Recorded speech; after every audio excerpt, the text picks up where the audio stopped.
주님을 찬양해.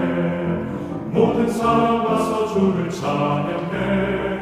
주님을 찬양해. 할렐루야. 주를 찬양하라. 오늘은 이 두 가지 본문을 중심으로 해서 가장 귀한 선물, 가장 귀한 선물, 이런 제목으로 함께 우리가 은혜를 나누도록 합니다. 자, 우리가 새해가 되면은 선물을 주고받고 합니다. 특별히 어린아이들은 세배 드리러 가서 기대하는 게 커요. 어른들은 새해가 되면은 즐거우면서도 조금 부담이 되죠. 방문해서 세배하는 아들, 손자, 며느리 등등 세뱃돈을 줘야 되잖아요. 그런 데서 오는 마음의 부담이 살짝 있습니다. 그래서 요즘에 센스 있는 자녀들은 어머니, 아버님께 미리 세뱃돈을 갖다가 딱 드리고는 손자, 손녀들에게 주라고 약속을 하죠. 그래가지고 세뱃돈을 어떤 경우에는 100불짜리가 나올 때도 있고요. 어떤 때는 50불짜리가 나올 때도 있고 어떤 때는 20불짜리가 나올 때도 있습니다. 그런데 이번 신년에 어느 어르신이 경험한 얘기를 저한테 들려주시는데, 세배할 때 한 사람 한 사람에게 세뱃돈을 준 게 아니고 10명의 아이들이 세배를 하면은 이 앞에다가 10가지를 놓고 가져가라, 선물을 가져가라고 했대요. 그래서 한쪽에는 저렇게 캐시를 놓기도 했고요.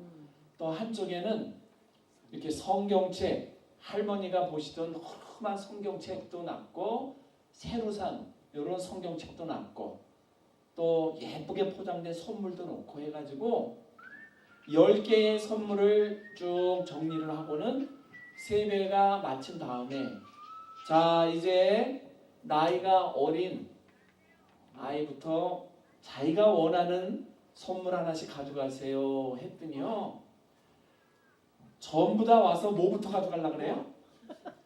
캐시, 현찰부터 가져가려고 그러는 겁니다. 그 선물 보따리 안에는 뭐가 들었는지는 생각도 안 해. 눈에 보이는 건 다 뭐예요? 캐시. 100불짜리, 50불짜리, 20불짜리, 5불짜리, 2불짜리 가져가는 거예요. 그러다 보니까는 이제 맨 마지막에 하나가 남았어요. 이 허름한 이 성경책 하나가 남았는데 아무도 안 가져가는 겁니다. 아무도 안 가져가는 거예요. 근데 결국 마지막 한 사람이 이제 남들이 다 가져갈 때까지 기다렸다가 그거 하나밖에 안 남았기 때문에 가져갔어요. 양보를 하고 또 먼저 어린아이들부터 가져가도록 한 다음에 마지막에 그 성경책을 가져간 거죠. 이제 다들 둘러앉았습니다. 그때 할머니, 할아버지가 얘기합니다. 자, 오늘 세배했고 덕담을 나눴고 금년에도 건강해서 공부 열심히 하고 꿈을 이루도록 우리가 함께 기도했으니 이제 새해를 예쁘게 출발하게 돼서 감사합니다. 자, 근데 오늘 세배하고 선물을 받았는데 그 선물이 만족해요? 그랬더니 100불짜리 가진 사람은 흐뭇하겠죠? 그런데 작은 선물을 받았을수록 조금 마음이 해피하지가 않는 거예요. 제일 해피하지 않은 분은 누구? 허름한 성경책, 새 것도 아니고 허름한 성경책을 닳고 다른 거 가져간 분은 내색은 안 하지만 마음이 어딘가 좀 서운한 마음이 없지 않아 있는 거예요. 그러자 이 할머니가 얘기합니다. 마지막에 가져간 그 성경책을 한번 이렇게 펼쳐봐라. 그래서 성경책을 딱 펼쳐보는 순간에 딱 봉투가 하나 들어있는 거예요. 봉투를 딱 여는 순간에 체크가 하나 들어있는 거예요.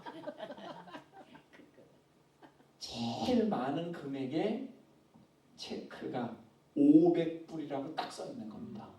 그러면서 거기에 책도 사고 또 필요한 물건도 사면서 멋있게 출발해라. 그러면서 500불짜리 체크를 딱 넣는 거예요. 그 순간에 그 허름한 성경을 맨 마지막에 받은 그 손주 중에 하나가 입이 귀에 걸리기 시작합니다. 감추어져 있는 거는 보지를 못해요. 드러나 있는 것만 관심 있는 게 우리들이에요. 가장 귀한 선물은 어디에 있느냐? 눈에 보이는 것으로 우리는 가장 귀한 것을 판단하지만 정말 귀한 것은 감추어져 있다는 것을 알아야 됩니다. 믿음, 소망, 사랑, 이거는 눈에 보이거나 손으로 잡히지 않죠. 감추어져 있어요. 내 인격 속에 감추어져 있어요. 성경 말씀 속에 감추어져 있어요. 그리스도를 믿는 순간 성령님이 우리 가운데 임함으로 보석과 같은 구원의 선물을 주시기도 합니다. 정말 값진 거는 감추어져 있는 거예요. 이게 얼마나 귀한 건지 몰라요. 내 세상에 많은 사람들은 보이는 것에 집중을 합니다. 특별히 보이는 것 중에도 황금, 물질에만 관심이 있지 포장되어 있는 다른 것에는 별로 관심이 없다는 것을 볼 수가 있습니다. 우리는 또 한 가지의 그림을 볼 수가 있습니다. 과거에 유행했던 쭈쭈바 그리고 브라보콘이 있습니다. 부모님이 쭈쭈바와 브라보콘을 사왔습니다. 그리고 집에 와서 어린아이에게 자, 오늘 시원한 쭈쭈바와 브라보콘 사왔는데 자, 먹고 싶은 거 가져가라 했더니 철없는 애들은 다 쭈쭈바를 가져갑니다. 왜 그럴까요? 쭈쭈바는 엄마 품에서 젖을 먹었던 것을 아이디어로 만들어내가지고 쪽쪽 빨아먹도록 만든 게 쭈쭈바입니다. 어린아이들은 항상 엄마 품이 그립기 때문에 쭈쭈바를 좋아합니다. 그런데 그거는 가격이 싸요. 브라보콘은요 비싸요. 더 거기에 많은 것들이 들어가 있다고요. 초콜릿도 들어가 있고 땅콩도 들어가 있고 많은 게 들어가 있다고요. 쭈쭈바는 그냥 얼음만 넣어가지고 냉동실에다가 얼려서 거기에 달콤한 색소를 넣어서 그냥 파는 거예요. 그러면 그냥 입으로 하루 종일 쪽쪽 빨고 돌아다니는 거죠. 물만 빼먹는 거지. 브라보콘은요 거기에 우유도 들어가 있고 다양하게 섞여서 값이 비쌉니다. 그러나 아이들은 브라보콘에 관심이 없어요. 쭈쭈바에 관심이 있는 거예요. 그러나 철이 든 사람은 어떡하죠? 쭈쭈바에 관심 없어요. 브라보콘을 딱 잡아가지고 껍데기를 벗기고 먹어가면서 행복을 느끼지 않습니까? 철없는 사람과 철 있는 사람의 차이는 가치 기준이 다른 거예요. 정말 귀한 것을 귀한 것으로 못 보고 귀하지 않은 것을 귀한 것으로 착각하는 거죠. 눈에 보이는 것에 관심이 있는 분들은 어때요? 항상 황금을 따라가게 되어 있습니다. 그거는 철 없는 아이와 비슷한 거죠.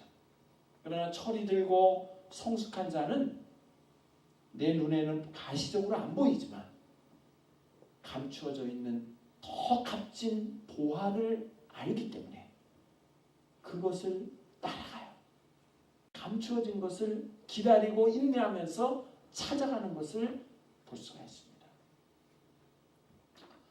우리는 오늘 말씀을 통해서 가장 귀한 선물은 어디에 있는가? 그 첫 번째로 질그릇 속에 감추인 보화를 봐야 된다는 것입니다.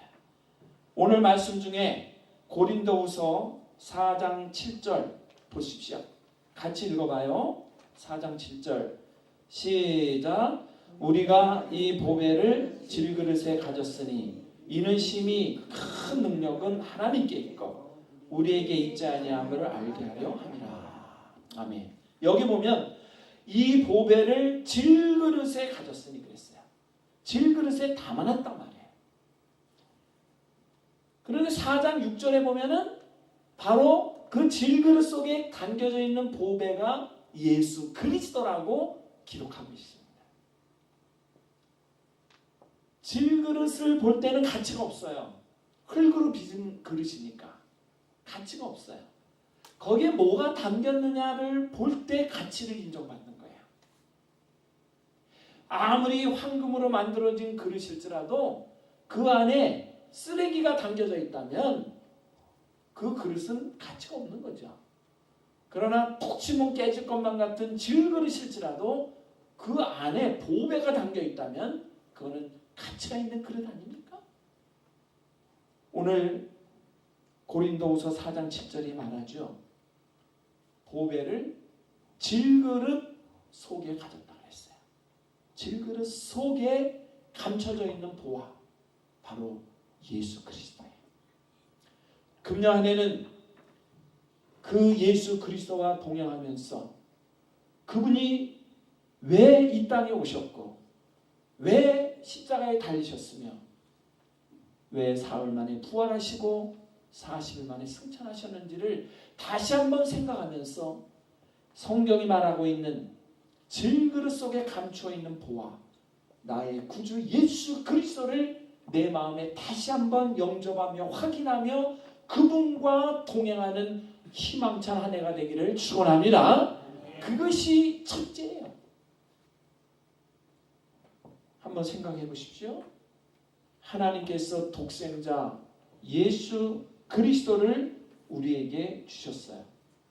왜 주셨다고요? 하나님이 세상을 이처럼 사랑하사. loved예요. 사랑하사. 과거형이야. 그리고 그게 진행형이에요. 사랑하기 때문에 독생자를 주신 거예요. 사랑하지 않았으면 독생자를 줄 이유가 없어요. 사랑했기 때문에 독생자를 보내주신 거예요. 어느 절친한 두 친구가 있었어요. 나이가 50대에 들어가는 절친한 두 친구가 있었는데 A라는 친구는요, 아들을 5을 낳았어요. 아마 은근히 딸을 바라고 하나하나 낳다 보니까 아들만 5을 낳았어요. 근데 B라고 하는 친구는 아이를 못 가졌어요. 아이를 갖고 싶은데 아이가 생기질 않아서 나이 50이 되고 결혼한 지 30년이 되도록 아이를 못 가진 거예요. 항상 아이가 5 있는 친구가 부러운 거죠. 그래서 어느 날은 둘이 만나가지고 심각하게 얘기를 하면서 자식이 없는 분이 자식이 5이나 있는 친구에게 얘기합니다. 우리는 어릴 적부터 같이 자라나서 이제 나이가 50이 훌쩍 넘어버릴 동안 우정이 변하지 않고 절친하게 지내왔는데 내가 한 가지 부탁이 있다. 5명의 아들 중에 1명만 나에게 좀 양자로 보내달라. 나 한 명의 아이만 좀 키워보고 그 아이로 인해서 기쁨을 누리고 싶다. 그랬더니 절친한 친구가 정말 신중하게 부탁을 하니까 거절할 수가 없는 거예요. 그래가지고 아들을 5둔 이 아버지가 그래, 내가 5 중에 하나를 너에게 양자로 보낼 테니까 네가 잘 좀 돌봐라. 그리고 이제 그날 헤어졌어요. 밤이 됐습니다. 이제 내일 5 아들 중에 하나를 친구한테 보내야 되는데 어떤 자식을 보낼까? 이제 아버지하고 부인 되는 아이들의 어머니가 생각을 하는데 가만히 이제 생각을 해보는데 첫째 녀석을 생각해봤더니 이건 장남이거든. 이건 장남이기 때문에 양자로 보낸다는 거는 이건 안 되지. 우리 가문을 이어가야 되니까 장남은 안 돼. 빼놨습니다. 이제 2번째 녀석을 봤는데 5 중에 제일 똑똑해. 이 녀석은 뭐 의사가 되든 변호사가 되든 뭐 하나 할 놈이야. 너무 똑똑하니까 이 녀석은 너무 똑똑해서 보낼 수 없지 하고 빼놨습니다. 그 다음에 이제 3번째 녀석을 봤는데 5 중에 제일 잘생겼어. 최고의 미남이에요.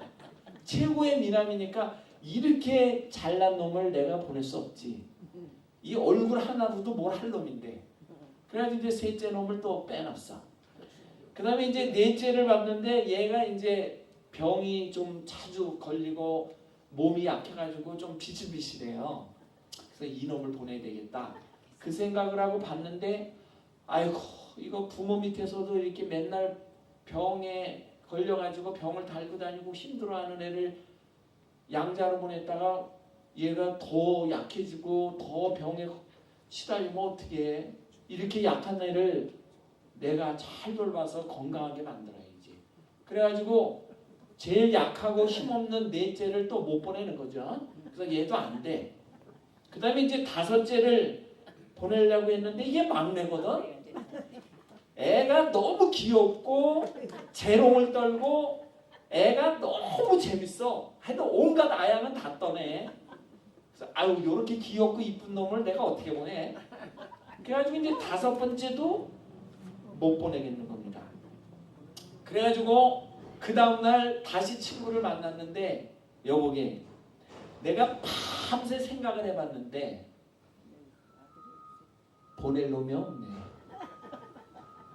그러니까 그 친구가 하는 말이 너 어저께 그렇게 나랑 얘기하면서 50년 가까운 우정으로 절친하게 지나고 내가 죽을 경우 대신 죽어줄 만큼 나를 사랑한다고 해놓고 약속한 거를 그거를 못 지키냐? 어쨌든 다섯 놈 중에 양자로 보낼 애가 없어. 미안해. 그러는 거야. 정말로 다섯의 자녀를 둔 아버지가 그 친구를 사랑했다면 한 명을 보냈을 거야. 근데 그 친구보다 내 자식이 더 사랑스럽기 때문에 못 보낸 거야. 5명이 있는 자녀 중에 하나도 보낼 수 없는 게 부모예요. 하물며 한 명밖에 없는 아들인데 남을 위해서 희생을 시키고 남을 위해서 보낸다는 거는요 불가능한 일입니다. 그럼에도 불구하고 하나님께서는 저와 여러분을 너무 사랑하기 때문에 독생자 예수 그리스도를 보내셨어요. 그것도 그냥 보낸 게 아니고 십자가에 달려 죽게까지 하면서 보내신 거예요. 이 사랑의 크기와 넓이와 높이는 그 어느 곳에도 비교할 수가 없어요. 그 그리스도가 가장 귀한 선물이라는 것을 오늘 고린도서 4장 7절은 말씀해요. 우리 실버 아카데미 가족 어르신들은요 때로는 물질이 필요하죠. 때로는 건강이 필요합니다. 때로 명예가 필요할 때도 있을 거예요. 그래서 새해 소원을 써내라 그랬을 때 이것도 주시고 저것도 달라고 써냈을 거예요. 그러나 가장 귀한 선물은 나를 구원시키기 위해서 오신 하나님의 은혜의 사랑의 열매인 예수 그리스도를 내 마음에 정말로 간직하고 한 해를 출발하는 것이 가장 귀한 선물을 받은 것인 줄로 믿습니다. 그게 가장 귀한 선물인 거예요. 그런데 그 선물은 드러나 있지 않나 감추어져 있다고 했어요. 우리가 그것을 찾고 발견하며 나가는 것입니다. 두 번째로 그리스도 안에 있는 지혜와 지식의 모든 보화를 소유하는 것이 가장 귀한 선물임을 얘기합니다. 오늘 나눠드린 순서지에 골로새서 2장 2절과 3절을 한번 읽어봐요. 한 목소리로 유임을 보시고 시작.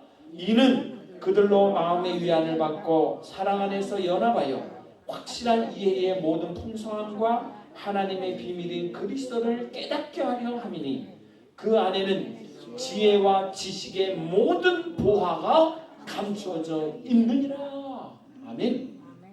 여기 보세요. 2절에 보니까 하나님의 비밀인 그리스도를 깨닫는 것이 얼마나 중요한지 모른다고 얘기하죠. 왜? 3절에 보니까 그 안에는 그가 누구야? 그리스도.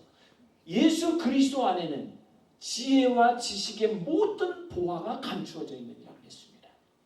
여러분, 사람이 살아가는데 두 가지 관점이 있어요. 가치를 중요하게 여기는 관점이 있고요. 실존을 중요하게 여기는 관점이 있어요. 가치를 중요하게 여기는 것은 뭘까요? 그가 올바르게 사는데 뭐가 필요한 것인지, 그가 가장 멋있게 살아가는데 뭐가 필요한지를 옳은 것을 추구하도록 나의 생각을 정하는 거죠. 그게 가치세계죠. 내 머리에는 거짓말하면 안 돼, 사기쳐도 안 돼, 도둑질하면 더 안 돼. 이게 우리가 생각하는 가치세계예요. 근데 우리의 실존 세계를 보세요. 어느 날 갑자기 직장을 잃어요.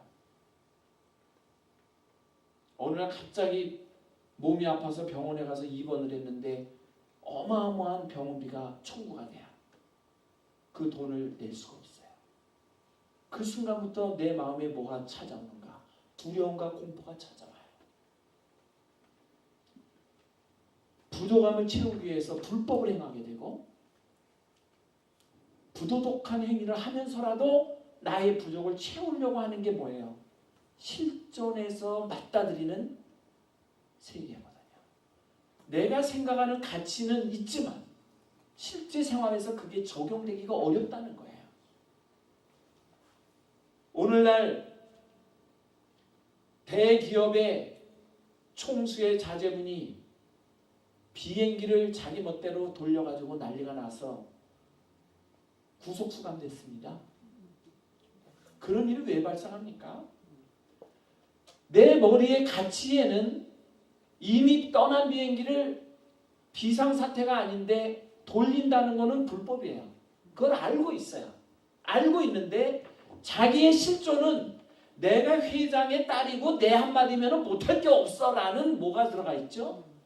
자기의 파워, 내가 휘두르면 다 된다고 하는 교만과 잘못된 파워가 내 안에서 움직이기 때문에 내 머리의 가치를 깨버리고 어떡합니까? 내 실존에서 눈앞에 내 마음을 채우는 것을 결정해버리는 거예요. 이게 뭐예요? 내가 추구하는 가치와 내가 행동하는 실존이 다르다는 거예요. 여러분, 거짓말하는 게 좋다고 생각하는 사람이 어디 있겠습니까? 지금 인구가 70억이라 그래요. 대한민국에만 인구가 5천만이라 그러죠. 미국에는 3억이라 그래 인구가. 의사소통이 되는 사람에게 가서 물어보세요. 거짓말하는 게 좋아요, 나빠요? 70억 인구에게 물어보라고요. 100%가 나쁘다고 얘기합니다. 그런데 그들의 생활 속에서는 어떻게 해요? 거짓말을 합니까? 안 합니까? 그것이 불가피한 사정이 됐건 어떤 이유가 됐건 거짓말을 밥 먹듯이 하잖아요. 내 가치는 아니라고 하면서도 내 실존을 한단 말이죠. 이게 뭐예요? 지혜와 지식에 감춘 보화를 갖지 못했기 때문에 그래요. 허세와 허영과 자만과 자기 욕심의 노예가 되기 때문에 내 가치를 따라가는 게 아니라 내 눈에 보이는 욕심을 따라가다 보니까 불법을 행하는 것입니다. 오늘 성경이 말하는 것은 뭡니까? 지혜와 지식의 모든 보화는 그 안에 감춰져 있다. 그가 누구라고요? 예수 그리스도라고 했습니다. 야고보서 1장 5절에 보면 지혜가 부족하거든 후히 주시고 꾸짖지 아니하시는 주님께 구하라 그랬습니다. 지혜라는 것과 지식이라는 것은 다르죠? 지식은 알아가는 거예요. 지혜는 옳고 그름을 분별하는 거예요. 여러분 이거 아셔야 됩니다. 옳은 것과 좋은 것은 달라요. 분명히 구분을 해야 됩니다. 요즘에 교회들이 또는 어느 단체들이요, 좋은 일인 거라고 했는데 옳은 일이 아닌 경우가 있더라는 거예요. 무슨 말씀인지 아시죠? 좋은 일인지 알고 했는데 그게 옳은 일이 아니라고 나중에 딱 결판이 나는 경우가 있단 말이죠. 쉽게 말하면 그거는 뭐예요? 범죄예요, 범죄. 내 머리에는 좋은 일이라고 생각하는데 세상의 통념, 세상의 법은 그게 옳은 게 아니더라 이런 거죠. 그래서 무너지는 공동체, 쌓은 탑이 한꺼번에 내려앉는 어떤 개인의 명예나 어떤 부귀가 얼마나 많은지 몰라요. 지난 한 해 동안 여러 가지 일들이 있었습니다. 그런데요, 지난 한 해에 웃지 못할 일들 몇 가지를 제가 언급을 합니다.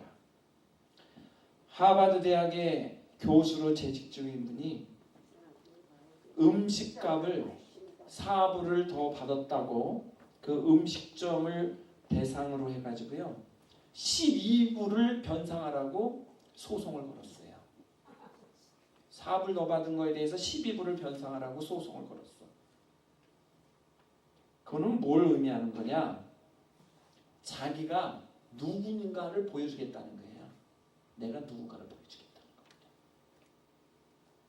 아니 12불 달라 그래서 거기서 받으면 될 거 아니에요? 그거를 소송을 걸어가지고 소장이 날라왔는데 네가 4불을 더 받았기 때문에 거기에 대해서 12불을 배상하라고 고소장이 날라왔기 때문에 법원으로 오라. 이래 돼버리니 그 식당 주인이 얼마나 황당하냐고. 그 바쁜 시간에 법원에 가가지고 얘기하고 또 오고 반나절 없어지고 또 그 다음에 또 오라 그래요. 또 가고 손실이 크잖아요. 이런 일이 작년에 있었습니다.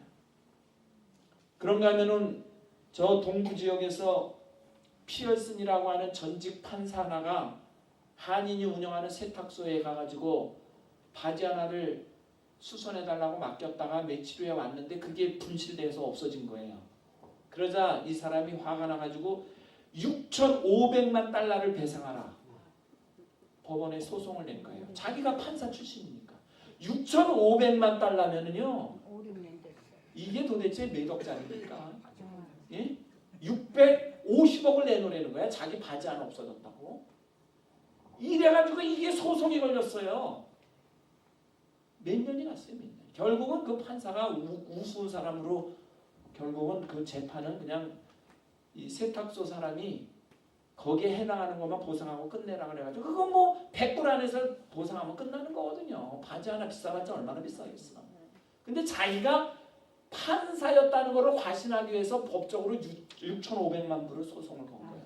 왜 6,500만 불이 나와요? 네가 내 바지 하나를 간수 못하고도 제대로 예의를 갖추지 못하는 걸 보니 이 지역 주민들에게 작게 크게 피해 준 게 한둘이 아니다. 그거를 몽땅 내가 다 배상 청구를 한 거다. 이래가지고 6,500만 불의 소송이 벌어져가지고 이 세탁소 주인은 하루 벌어서 하루 사는 사람이에요. 허구한 날 불러대니까 법원에서 변호사 비용을 댈 수가 없어요. 그래가지고 그 지역 한인에서 돈을 모금해가지고 변호사비를 대주면서 그냥 시달리다가 세탁소 문 닫았어요. 결국 영업을 할 수가 없으니까. 그래놓고 나중에는 판사가 패소를 한 거죠. 그러나 세탁소는 이미 문 닫아가지고 이분들은 일터가 없어졌어요. 왜? 매월 렌트비를 못 내니까. 안 됐더라고.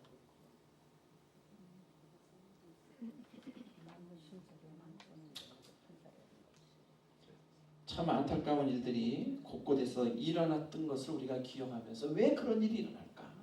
자기는 그것이 좋아서 한 거예요.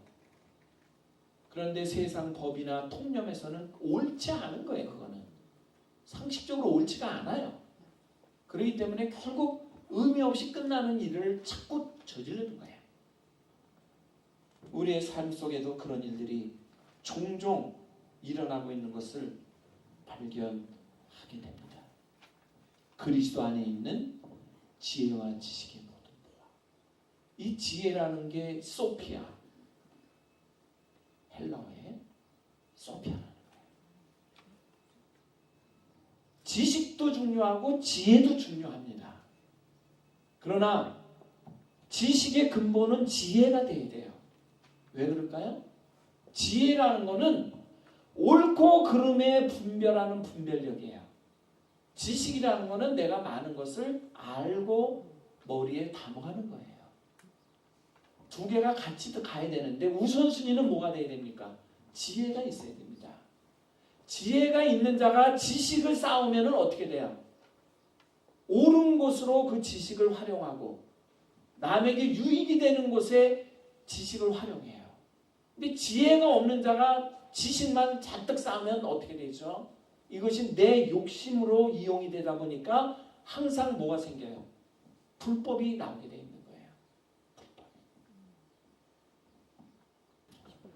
우리가 살아가는 삶 속에는 내 머리가 추구하는 가치 세계와 내 실존이 추구하는 세계가 있는 거예요. 내 가치 세계를 실존의 세계에서 이행할 수 있다면 가장 성숙하고 멋있는 사람이 되는 거죠. 그것이 안 될 때 문제가 되는 거예요.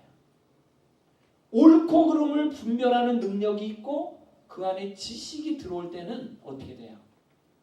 바른 세상을 보고 모든 걸 올바르게 나가는 거예요.